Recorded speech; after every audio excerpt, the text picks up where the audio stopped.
You're crafting, you're in your zone, get it together. Hey, hi, it's Mads, and welcome back to my channel. Hi, how are you?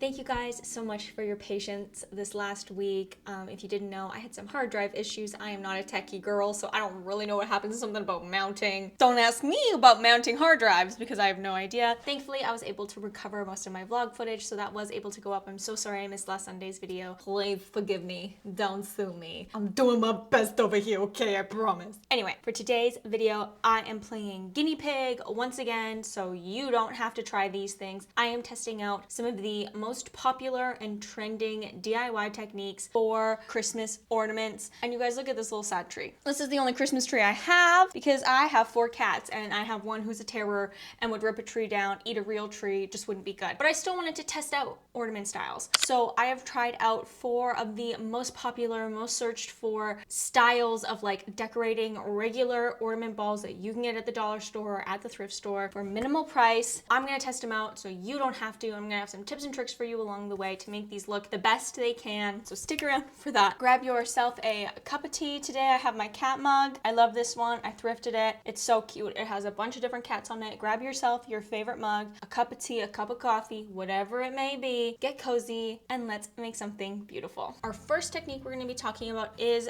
decoupage. For this, I am using napkins and just a regular Christmas ball and some Mod Podge. And this is a super simple technique that you can do it with just about any paper product. So if you find really pretty napkins or anything like that, you can use it to decorate your Christmas balls or other ornaments. And I really do love the way it turned out. I think the one I chose is a little dark. I wish I had picked a lighter napkin, but at the end of the day, all in all, I do think it turned out really beautiful. To make the decoupage ornament, start with your napkin. You want to cut pieces into even strips. Cutting your napkin like this will help you make sure everything is flat on the round surface and make it way easier to smooth out in the end. If you want to go the extra mile and your pattern on your napkin allows it, you can cut around the pattern and puzzle piece it together to make it super precise. I also recommend peeling off any extra layers your napkin may have. That way you're only sticking one layer of napkin onto your ornament. Once your pieces are cut, it's time to grab your Mod Podge and your paintbrush. This process is super simple and straightforward. I promise that you can do this. First, you want to cover the entire surface area of your ornament with a layer of your Mod Podge. And working relatively quickly, you want to start placing your strips or your pieces, depending on how you've cut out your napkin, onto your ornament and working from the center of those pieces out. You want to add a generous layer of Mod Podge on top of your napkin. I found it easiest to work from the center out. That way I could work out any creases as I went and didn't have to go back and forth between working out creases and adding more Mod Podge. And you want to just keep adding strips or pieces until you've covered the entire surface area of your ornament. I did mine almost like a reverse pie and just crisscrossed them in the center. I found that way I got total coverage without any gaps, and it was the easiest to smooth out on the round surface.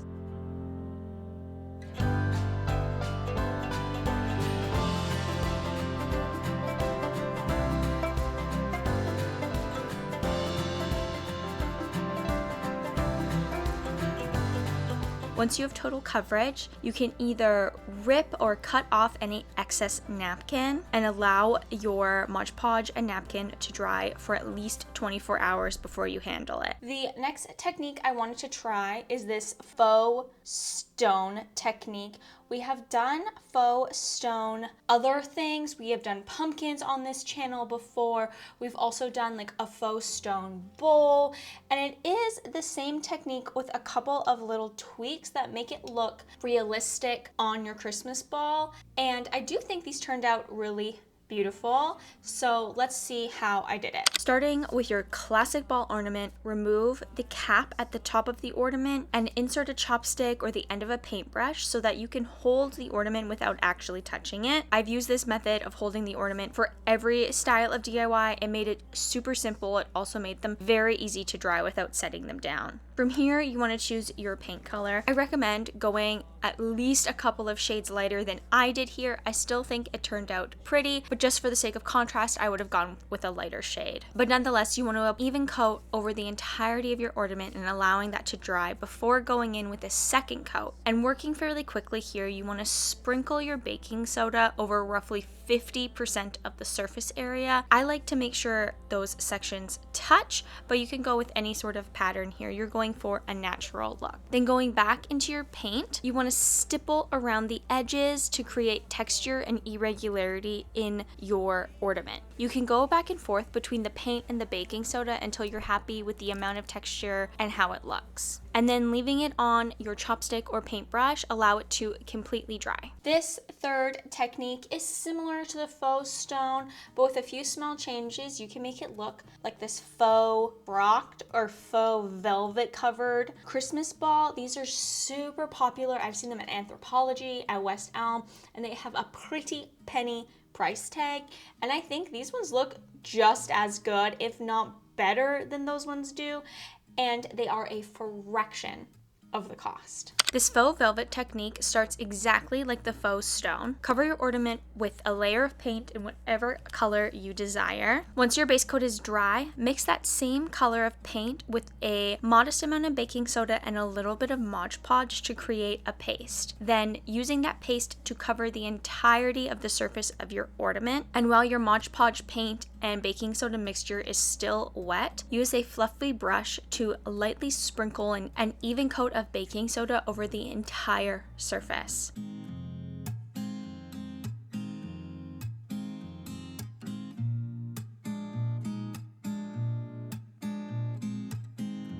Then leave it to dry on your chopstick or paintbrush until completely dry.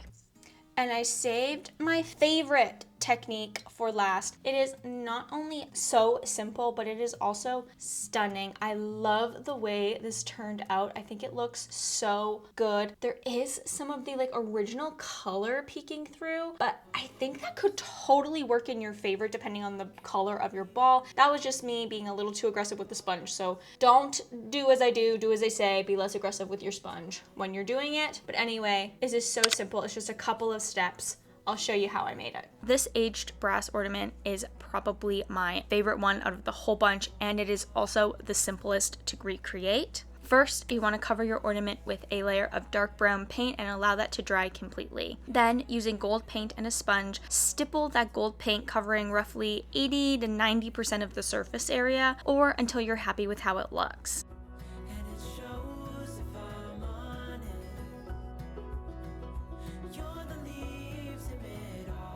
And it is that simple. Allow this to dry and you are good to go. All right, you guys, I have all of my balls here and I am really happy with how they turned out. I will say the aged brass, that slick brass one, is my favorite, and so is the Decoupage.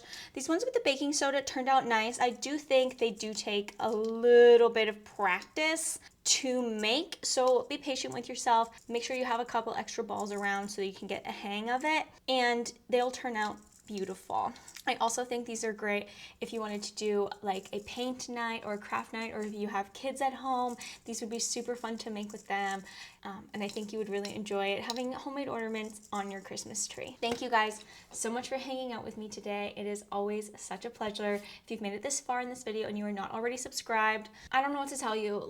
You know what to do. You know how YouTube works. Please subscribe to my freaking channel, please, and thank you. I also have a vlog channel. I'm doing Vlogmas right now. You can go over there and check that out if you liked more of me and you want to see more behind the scenes or my personal life. It is all over there, so check it out. I will see you guys in just a few days for another DIY video. I'll see you then. Bye.